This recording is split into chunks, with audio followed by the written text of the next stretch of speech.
British Boxing Board of Control's testing agency have also tested multiple times in the build-up to this fight. They've all been negative. There was an adverse finding in a VADA test that both teams were made aware of.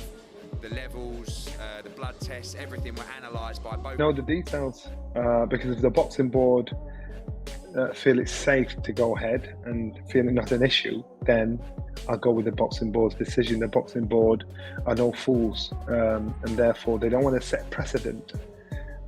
So I'm quite sure if the boxing board are letting the fight go ahead, then I trust the boxing board when it comes to that kind of thing, because remember, if anything bad happened, they will be liable as well. The fucker. Ban him. Because it's a dangerous sport. Whatever they do and whatever they don't. But I'm having no opinion on it at all. You know, a man's innocent till proven guilty, and I've been in that position myself where you're guilty when you've been pronounced guilty before the trial. I've been there, I know how it feels. So until the B sample comes up. Fouled 2 tests, not 1 but 2, and irrespective of whether there's minuscule amount or very small amount in his body, what was it doing in there? And more importantly, you know, is that because over a period of time that it diminished? I don't know. You know, no one knows the answer, but it was in there. He's tested. It was one of the best heavyweight fights anyone had seen in years. Backwards and forwards, round after round, 2 men built from granite refusing to stop, refusing to quit, delivering the kind of performance that reminds you why you love the sport in the first place. Daniel Dubois winning the world title back in a brutal, breathtaking contest against Fabio Wardley was the kind of result that boxing needed, the kind of fight that justifies every ticket sold and every alarm set and every debate had in the weeks leading up to it. And then the drug test results came back, and everything that had been celebrated instantly became complicated in ways that nobody was ready for. Dubois has failed a post-fight drug test. Not 1 test, 2. That specific detail, 2 separate positive results rather than a single finding that might more easily be attributed to contamination or procedural error, is the element that changes the nature of the conversation most fundamentally. A single adverse finding can be explained in multiple ways.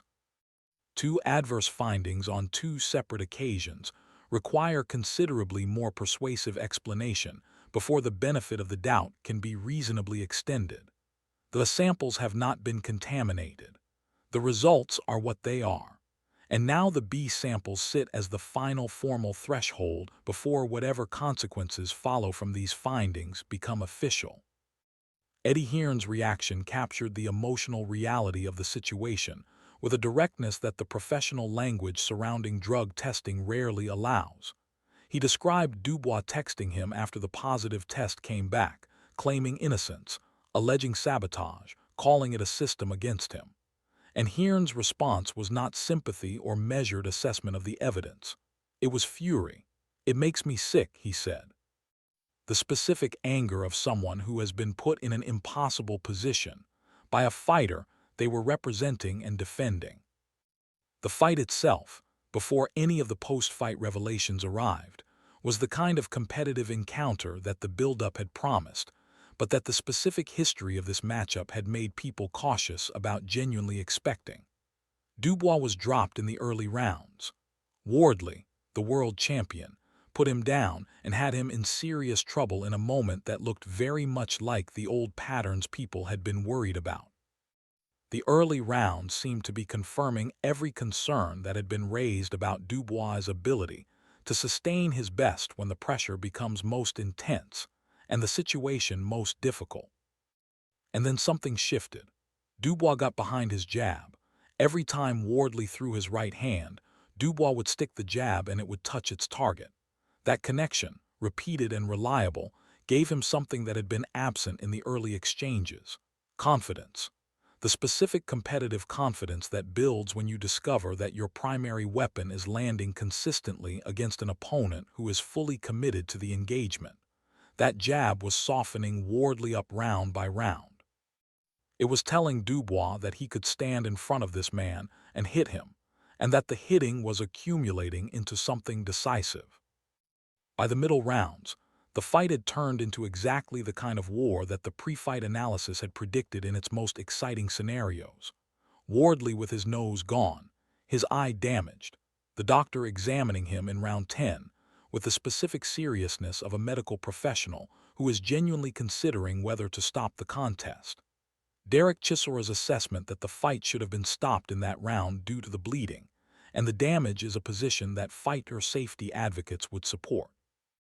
But Wardley's corner did not pull him out. Wardley himself did not want to stop, and the contest continued into the territory where Dubois accumulated advantage in the middle, and later rounds eventually produced the result that his jab had been building toward. The heart of a lion was the description applied to Dubois getting up after being dropped, regrouping, and fighting back into a contest that had appeared to be slipping away from him in the early stages. That narrative, of a fighter confronting his own apparent weaknesses under maximum pressure and finding something within himself to overcome them, is the most compelling version of the story this fight produced, and it is now inseparable from the drug test findings that arrived in its aftermath. The contamination argument is the first defense that anyone accused of a doping violation reaches for, and it deserves honest assessment rather than immediate dismissal or immediate acceptance. Dave Coldwell presented it as a genuine possibility rather than simply a convenient excuse, noting that trace amounts and different testing methodologies can produce complicated results that are not always as clear-cut as a positive finding initially appears. Liam Goh made similar points about how different types of testing can affect how long substances remain detectable in the system. Ade Oladipo acknowledged that if the substance entered the system through other means rather than deliberate use, the benefit of the doubt might apply, while simultaneously acknowledging how difficult that benefit of the doubt is to maintain. The problem with the contamination argument in this specific case is the one that every drug testing authority points to when the claim is made. B samples that contradict the samples are extraordinarily rare. Liam Goh said it directly. He cannot think of too many B sample results that have come back contrary to the A sample testing. The B sample exists as a check on the A sample process. When both point in the same direction, and when there are two separate tests rather than one, the structural case for contamination as an explanation becomes considerably weaker than it would be if a single anomalous result were being contested. Dubois' claim of sabotage, relayed through Eddie Hearn's furious account of the text messages received after the positive test came back, is the most serious and most damaging possible claim he could make precisely because it cannot be easily evaluated. Sabotage of a drug test is not impossible in principle. But making the claim without evidence, in a text message to your promoter after the results have come back, in the context of a career that has already attracted significant questions about consistency and reliability, is not the kind of approach that generates widespread acceptance of the position. John Fury made the relevant point with characteristic bluntness.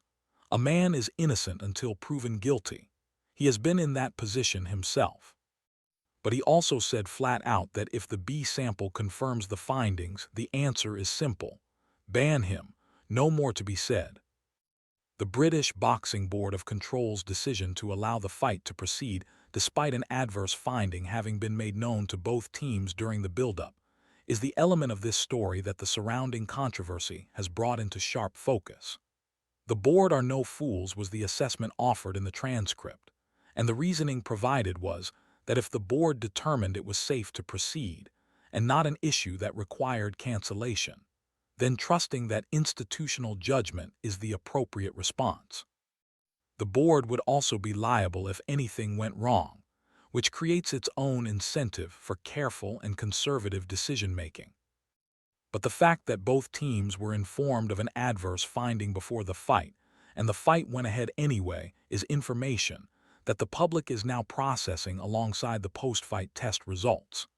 The sequence raises questions about what the adverse finding related to, what the board's assessment of it concluded, and whether the decision to proceed was consistent with the organization's responsibility to competitive fairness as well as fighter safety.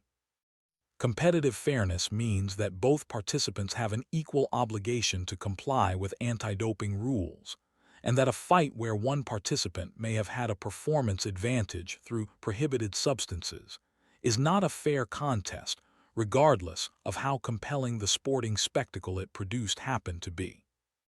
Derek Chisora's call for 10-year bans for everyone caught using banned substances reflects the emotionally simple version of what drug testing enforcement should look like, and the emotion behind it is understandable. Boxing is a dangerous sport where any enhancement of one fighter's physical attributes or recovery capacity potentially increases the danger to the other fighter. Doping in boxing is not simply a question of sporting fairness. It is a question of whether one man entered a ring with capabilities he should not have had against someone who did not. Fabio Wardley is the person whose position in this story has attracted the least attention and deserves considerably more. He fought one of the great heavyweight wars. His nose was destroyed. His eye was damaged. He was examined by the doctor in round 10 and allowed to continue through what Chisora described as an incredibly brutal contest. He lost. And now the man who beat him has returned adverse test results on 2 separate occasions. Wardley's victory in this entire saga is not a victory that comes with a belt. It is a fight he lost in a contest that is now compromised. And nothing about the public discourse surrounding the drug test findings seems particularly interested in centering his experience of this situation. The rematch conversation that was apparently being discussed in the immediate aftermath of the fight is now sitting in a very different place. You do not schedule a rematch between a world champion and a challenger who is under active anti-doping investigation for results obtained in the fight that established the championship. That conversation has to wait until the formal process runs its course and its outcome is known. What that outcome looks like, whether it is a ban, a period of suspension, a cleared finding based on B-sample results, or something more complicated, will determine everything about what the immediate future of British heavyweight boxing's most anticipated rivalry actually contains. The broader questions this situation raises about anti-doping in boxing are the ones that the sport has consistently failed to answer in ways that create genuine confidence in the system's integrity. The finding during the build-up that was communicated to both teams but did not result in the fight's cancellation. The post-fight results arriving and changing the meaning of everything that occurred inside the ring. The B-sample process sitting as the formal threshold while public debate runs well ahead of it. None of this is how a sport whose credibility depends on the authenticity of its competition wants its anti-doping governance to be discussed. The United Kingdom Anti-Doping Agency's involvement alongside the Boxing Board creates a multi-agency oversight picture that should in principle be more robust than single-body governance. The fact that adverse findings emerged despite that oversight does not mean the system failed in its detection function. It may mean the system is doing exactly what it is designed to do, and the consequence is now appropriately proceeding through its formal stages. But the public confidence that is being asked for while the process runs its course is harder to maintain when the specific fight in question was one of the most emotionally invested British heavyweight championship contests in recent memory. "One of the best fights I have ever seen," said someone who had watched it live with the specific awe that genuinely great heavyweight fighting produces. "One of the best heavyweight fights ever. The heart on these guys, the balls, the bravery. That is what you want every time you tune in." And now all of that memory is sitting alongside a question that the B samples have not yet formally answered, but that two adverse, sample findings have placed squarely in the center of every conversation about what was produced inside that ring. Drop your prediction in the comments. Does the B sample confirm the sample findings, and what happens to the title and the rematch if it does? Or does something in the formal process produce a different outcome that restores the result's legitimacy? British heavyweight boxing's best fight in years is now its biggest controversy, and the answer is still pending.